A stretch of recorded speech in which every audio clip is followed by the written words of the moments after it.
இங்க ஒருத்தன் பொண்ணுங்க பாத்ரூம்ல குளிக்கிறத யாருக்கு தெரியாம பாத்துட்டு இருக்கான். அப்ப கரெக்டா ஒரு பாம்பு வந்து அவன் கண்ணிலேயே கொத்திடுது. படுத்திருக்கிற ஒரு பொண்ணு மேல ஒரு பொண்ணு தண்ணி ஊத்துறப்ப எல்லா பாம்புகளா வந்து விழுது. அந்த பக்கெட்டுக்குள்ள இருக்கிற எல்லா பாம்புகளுமே அங்க இருக்கிற பொண்ணுங்களா வேட்டையாட ஆரம்பிக்குது. அதனால அங்க இருக்கிற எல்லா பொண்ணுங்களுமே பாம்புகளெல்லாம் பார்த்து தலை தெறிக்க ஓட ஆரம்பிக்கிறாங்க. அங்க இருக்கிற இன்னொரு லேடி அவங்க பொண்ணை கூட்டிட்டு தப்பிச்சு போலான்னு பாக்குறப்ப ஒரு பெரிய அனகோண்டா அங்க இருக்கிறவனை கடிச்சே சாவடிக்குதுங்க. இதெல்லாம் பார்த்த இந்த லேடியும் பயந்து போய் அந்த குட்டி பொண்ணை தூக்கிட்டு பயங்கர வேகமா ஓடி போய் அங்க இருக்கிற ஒரு கபோர்டுக்குள்ள ஒளிஞ்சுக்கிறாங்க. அந்த கபோர்டுக்குள்ள இருக்கிறப்பையும் நிறைய குட்டி குட்டி பாம்புகள்லாம் உள்ள வர ஆரம்பிக்குது. அதனால அதை ஓபன் பண்ணி வெளியில வந்தா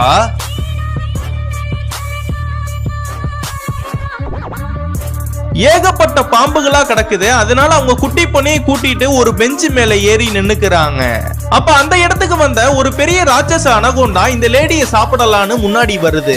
அந்த பாம்போட உடம்பு ஃபேன்ல சுத்தி இருக்கிறத இவங்களும் கவனிக்கிறாங்க. அந்த குட்டி பொண்ணை அட்டாக் பண்ண போகும்போது கரெக்டா அந்த ஃபேன் சுவிட்ச போட்டு விட்டுறாங்க.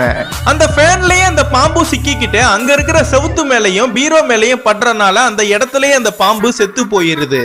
இத சாதகமா பயன்படுத்திக்கிட்டு இந்த லேடியும் அந்த குட்டி பொண்ணை காப்பாத்திடுறாங்க.